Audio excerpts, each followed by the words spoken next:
Hello, everyone, and welcome back to another weekly report with Micha Stocks. I'm Micha. Nice meeting you, and thanks for joining us. We're going to summarize the week top 10, the regular style, where we'll go through the major averages, the indices, and then the top 10 news. You can pause here for a second and write for yourself what would be the top 3 in your mind for the week that just finished. And then we're going to summarize or actually get prepared to the week ahead. Are you ready for it? How do we start every video from now on? Let's go!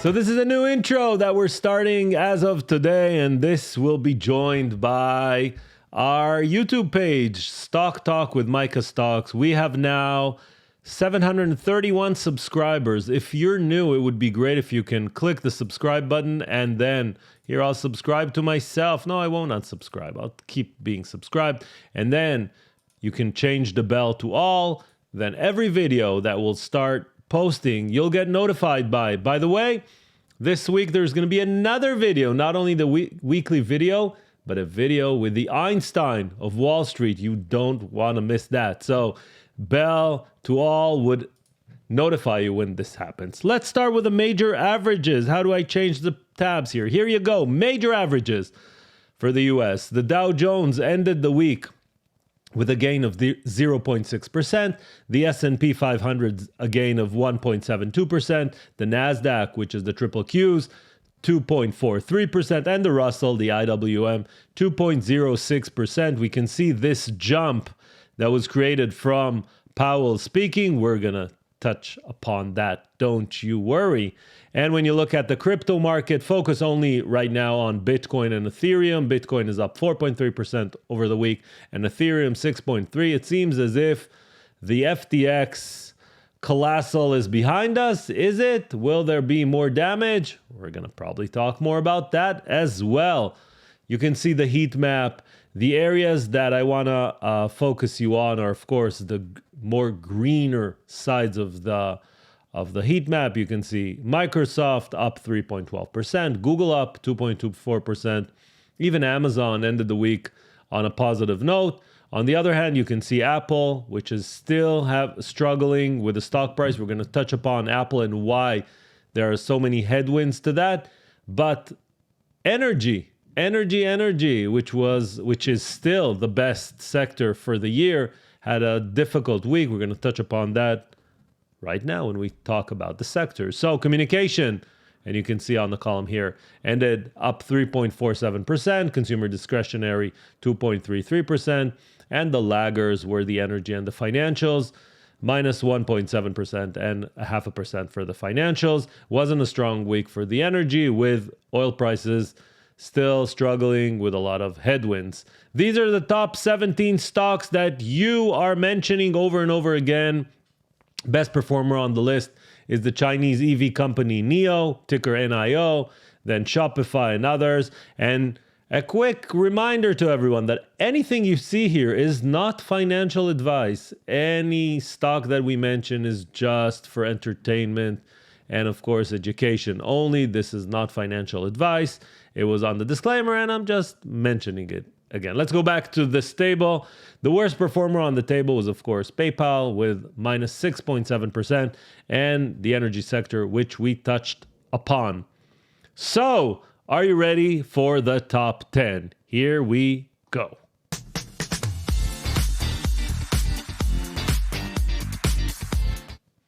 So, top 10. Number 10. Who do we have on our list for this week? Number 10 is the feud that started end of last week between Elon Musk and Apple and Tim Cook, where Elon Musk tweeted and also posted a GIF that says, I'm going to fight the 30%, what he called tax, that Apple taxes any app on the App Store, Apple and Google, to make the record straight.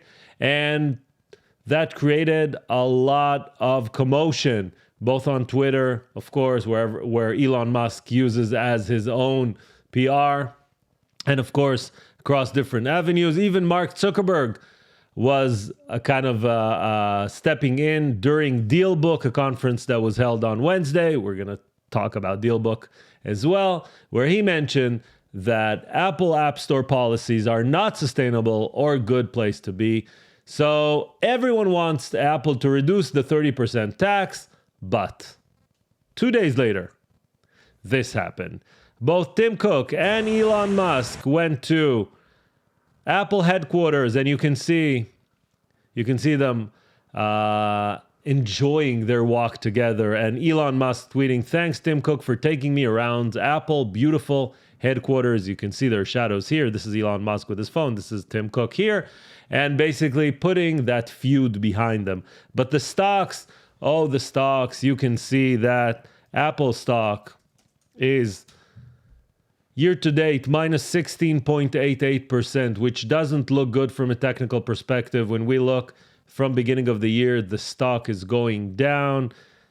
Same as Tesla, which year to date is down 49%, almost half of the value gone from the beginning of the year, with Elon Musk being involved with Twitter and all the fights going on there is not helping Tesla stock. And anyone that asks how is Tesla connected to that, there's a clear connection between Elon Musk to both companies. And once Elon Musk is in the middle of both of them, Tesla stock, which is the one that can be moved by price action, is the one getting hurt.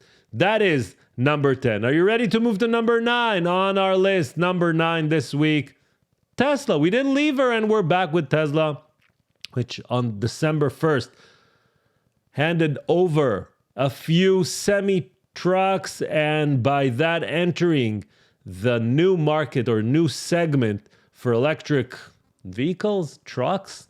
You can call them whatever you want. These semi-trailers can run up to 500 miles without or between charges.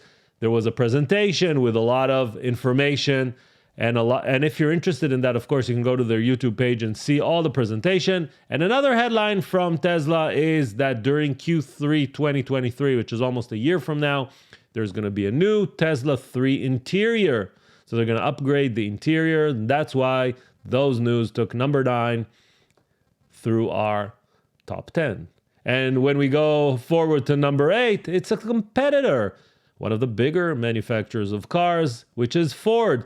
Ford hit a milestone this week, November 30, when they built the 150,000 Mustang Mach-E. The Mach-E is available in 37 countries. Ford ticker is ticker F. Ford also started this year and has a difficult year so far. Let's pull up their stock price. Here you can see Ford's stock price, ticker F.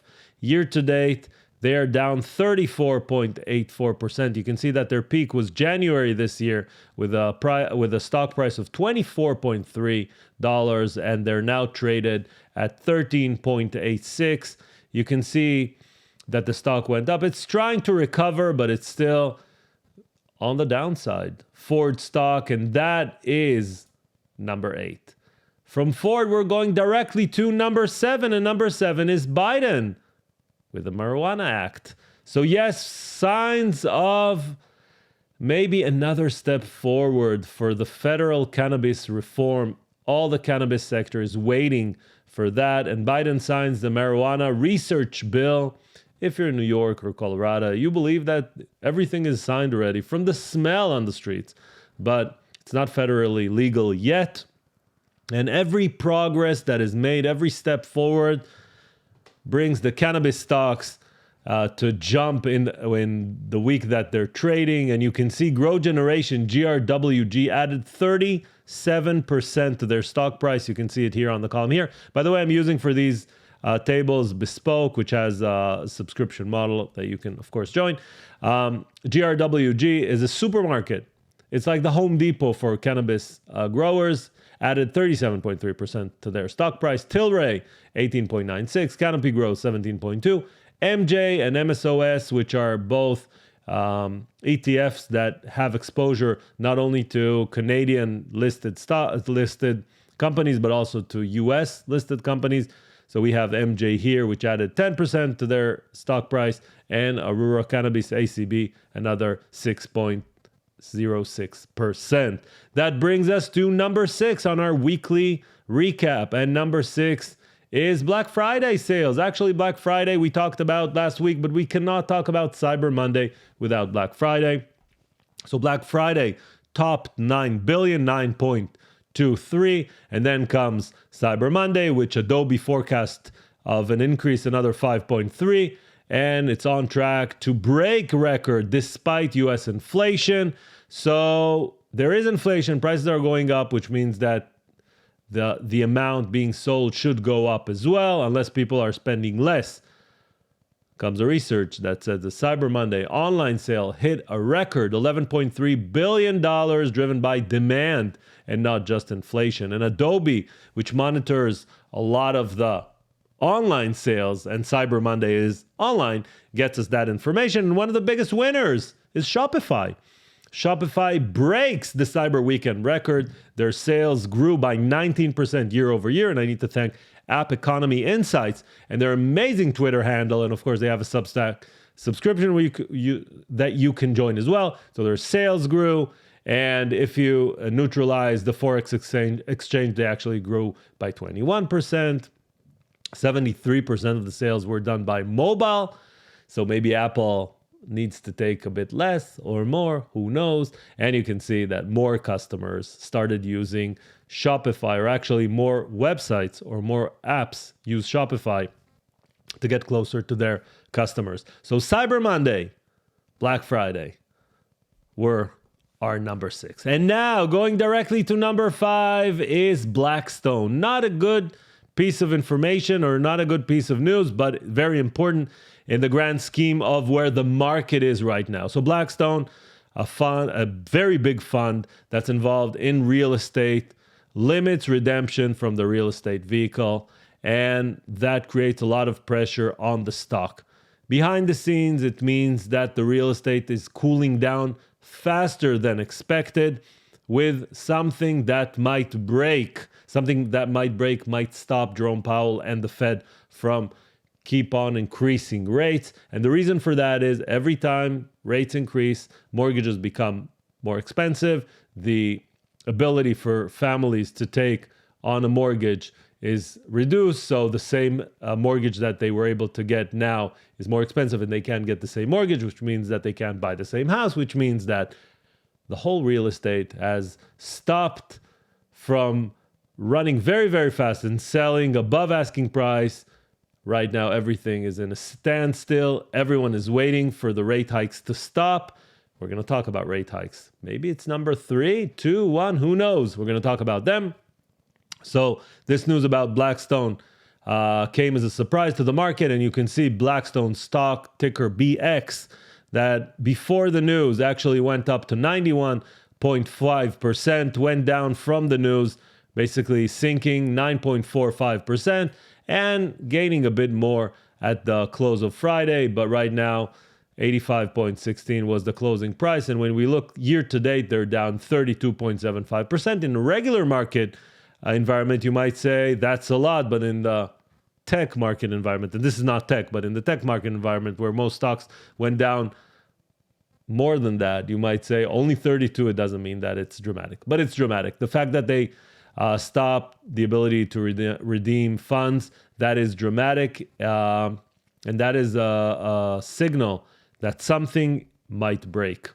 And when you look at some of the analysis coming from consulting firms, in this case, John Burns Real Estate Consulting, coming from Lance Lambert Twitter handle, you can see that they forecast that the U.S. home prices will fall 20 to 22% in 2023 and 2024, which means that the housing market, real estate, is going to get hit very hard from the rate hikes. And the rate hikes have a delay of 6 to 9 months getting into the economy, which means that we are only now seeing the first rate hikes that happened 6 to 9 months back from now, which means that the 75 basis points, the 475 basis points are not even in the cards yet, which means that the real estate is starting to feel the heat, but the heat is just going to go up. So if you're involved in any ways in real estate, protect yourself in the best way you can. And this brings us to number 4. Number 4 this week is nothing else than China and all the news coming from China. And here is a good opportunity to thank Sofia Horta Acosta, which updates on Bloomberg on all that is happening in China. So we're seeing protests for the last week and a half in China of people saying, I want freedom, not PCR tests. They're fed up with the lockdowns. They're fed up with all the tests. They're fed up with the fact that their economy is being hurt in a dramatic way by President Xi. Whether it's going to change or not, it might create that ladder for Xi to go down and change the policy and open up the borders. But the fact that there's so much military involved and heavy police doesn't help, especially when you're looking through the Western kind of point of view. I'm not sure if you're Chinese, you're even exposed to all those news articles, but when you're looking from where we are, you're seeing all these things, and this frightens investors.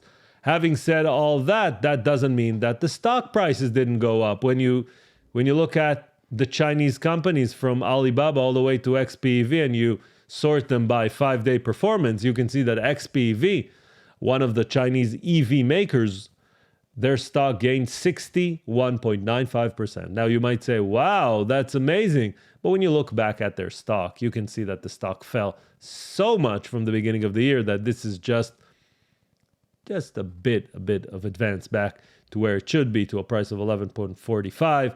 Li Auto gained 35.5%, PDD 31.32, and you can go all the way down to JD, which gained only 18.5% in the last 5 days. But the problems in China are hurting one company mainly, and that company is Apple. Apple is set to lose about $7 billion of sales that will not enter in the holiday seasons because the fact that Foxconn, which has what is called the iPhone City, will not produce iPhones. Now this hit, you might say, okay, they'll gain it back during Q1 because those iPhones will be produced and people will buy. The question is, will the demand be destructive, or people will just wait a few months? And that's a question that no one has an answer to, but that hurts Apple. It brings Apple to a step forward, looking for alternatives. We already know that they're pushing out of China, but this is starting to become something that they're pushing even harder, and they're making plans to move production out of China, whether it's to India or to Taiwan. That is taking front and center, and that will probably push a lot of the policies coming out of China to release and go down on their pressure for COVID.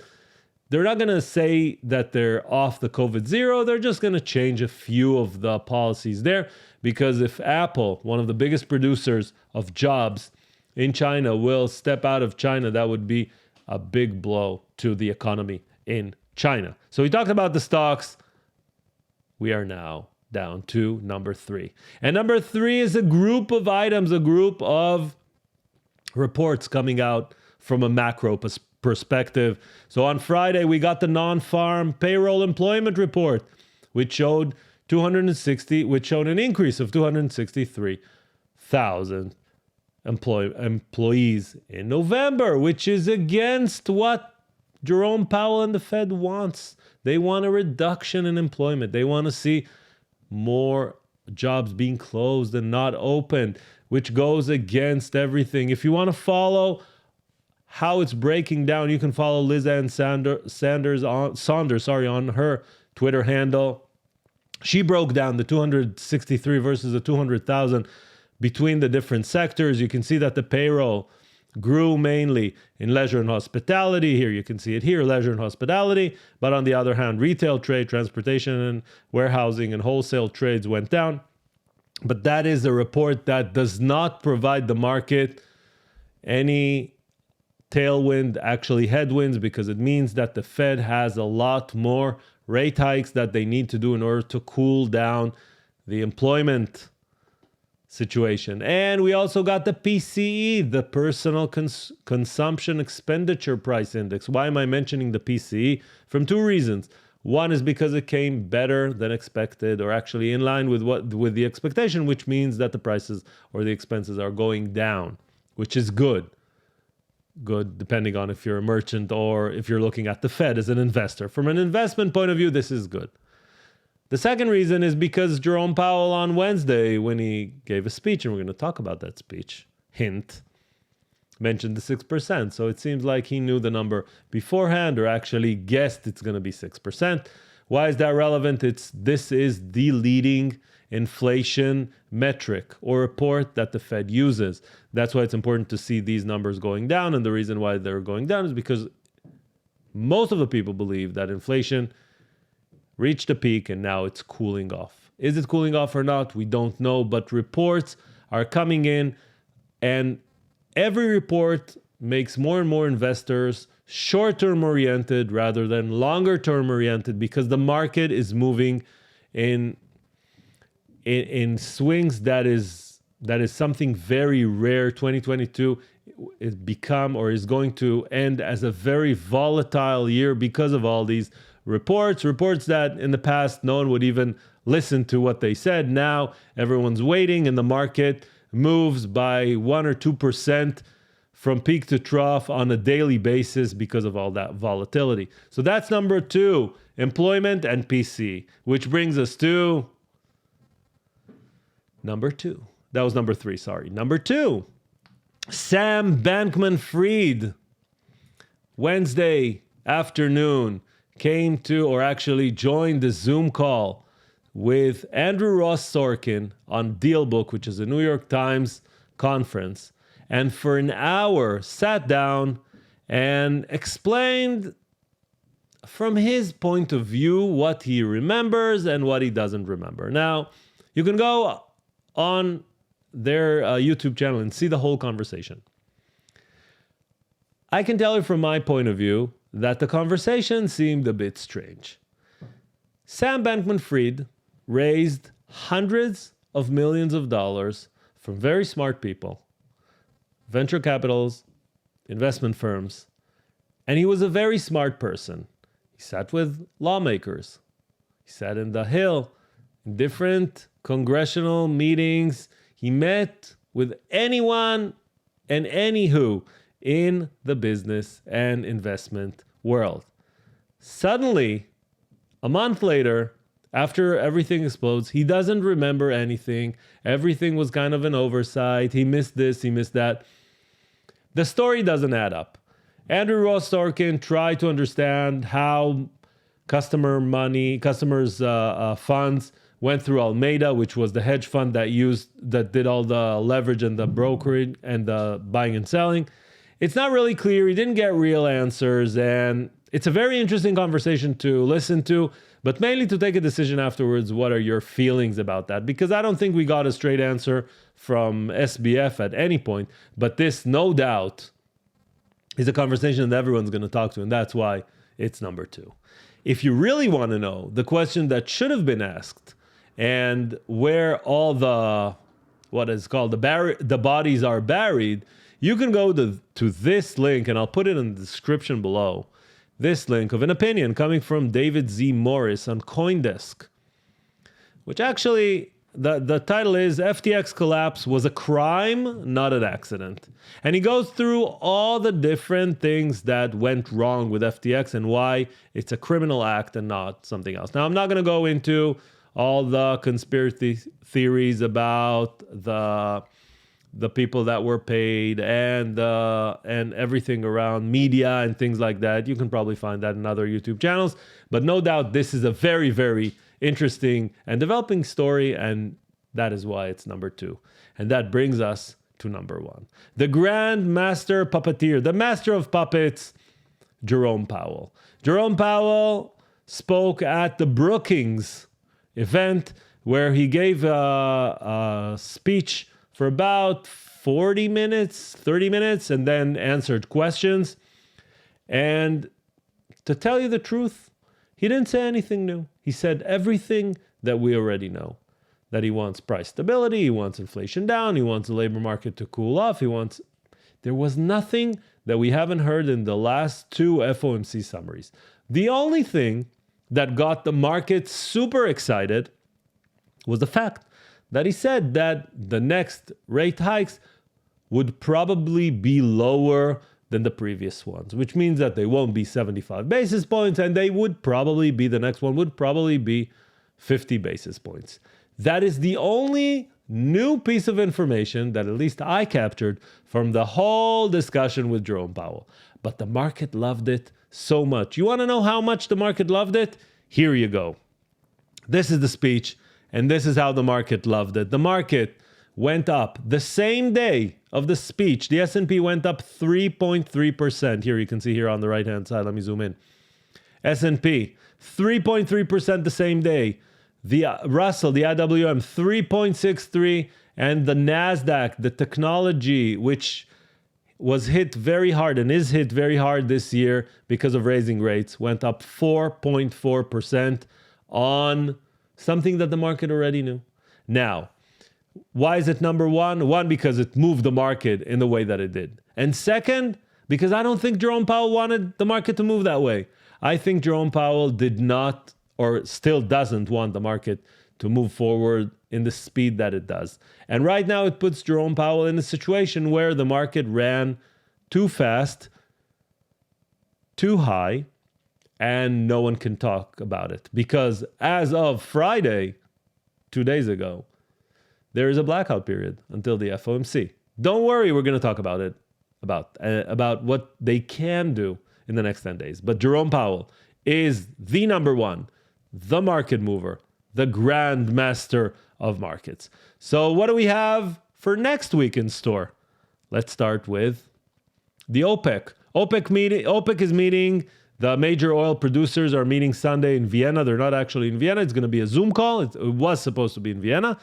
And they're going to talk about several things. One of them is the price cap on Russian oil, on an oil altogether. This will move the oil market. Now, do we know to which direction? No. But do we know that's going to move the market? The answer is yes. Now, of course, as of Monday, Europe is not going to buy Russian oil anymore and Russian gas anymore. The embargo is starting. How is that going to move the market? Again, nobody knows. That's event number one, Sunday, Monday. Event number two is, of course, earnings. We're very close to ending the earnings season, and we're going to, in a few weeks, start the new season. But we still have a few cloud companies reporting, like GitLab, MongoDB. We have C3 AI, and we also have a few retailers like Costco and Lululemon and others. So we have a very interesting week ahead of us. And to top it off, like I mentioned, we have the Fed representatives that are in blackout period until the 13th and 14th, actually until the 14th. They're in blackout period. You can see on 14th, Jerome Powell will be able to speak. And then 15th, they can't talk, only from the 16th. But I want to introduce you to Nick Timiraos, and I'm probably butchering his name. Why am I introducing you to Nick? Well, Nick works at the Wall Street Journal. Nick is the Fed whisperer, or the Fed talker, speaker, call it however you want. Anytime the Fed is in blackout and they feel the market hasn't got the memo, Nick provides us the memo. So during the next 10 days, we would probably hear a lot from Nick. Part of it is because top 10, number one, didn't like what he saw when the market went as high as it did, or maybe it did, we don't know. So Nick is going to help us gather information. And when we look at the economic calendar, we can see that on Friday, actually Thursday, we have jobless claims, which happens every week. That's not something new. And on Friday, we have the core PPI and the PPI month over month. So we might say it's a quiet week, relatively, on reports. Quiet week, no Fed representative speaking this week. And from an earnings perspective, it's the last companies that are still reporting. But we still have to look at the charts. And this is the chart of the S&P 500, which is represented by the ticker SPX. This is the index itself.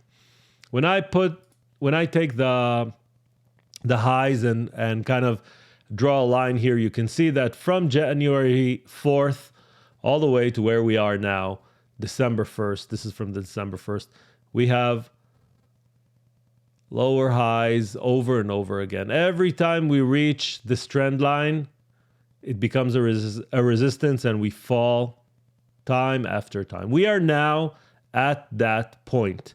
One thing that happened this weekend is optimistic to an extent is the fact that we captured and finished trading for 2 days, or actually 3 days above the 200-day moving average, simple moving average. This is good because it is a trend change. As you can see, we weren't able to finish a trading day above the 200-day moving average from April 7th. So that is the good news. The bad news is we're still in a downward trend. Add to all that is seasonality, which comes as a tailwind, which means that we might be able to push forward, especially when there's a lot of funds that would like to end the year losing less than they did, which might push the market a bit higher. As high as we go, we're going to probably, at least for my, let's say how I'm preparing myself to the beginning of the year, we're going to probably see a drop at the beginning of the year. So we might be able to capture and follow through above 4,100. Not sure it's going to happen this week. We might even get to 4,300. That is my I want to say the best case scenario for the market in the next 3 weeks or till the end of December is to capture the 4,300. But as high as we go, we're going to drop, at least from all the different forecasts right now. Beginning of the year is going to be very challenging, and we're going to probably give most of that back. So if you want to trade the rallies, if you want to look at this as a bear market rally, or a face-ripping rally, or anything else, you can choose any way you want to trade the market. But no doubt, any week on this market is exciting. And the week ahead, although it seems like it's going to be a quieter week, anything can happen on the week. So if you got all the way to this minute, which is the 31st minute, this is a good opportunity. If you like the channel, just click on the like. It will expose the channel to more and more people that might enjoy these weekly recaps. As I mentioned, I'm going to do these weekly recaps on a weekly basis. And this week, Tuesday or Wednesday, I'm going to upload a conversation I had with the Einstein of Wall Street, Peter Tuchman. Till next time, till next week, or actually till the conversation with Peter Tuchman, I'm Micha Stocks. Enjoy your weekend and your week.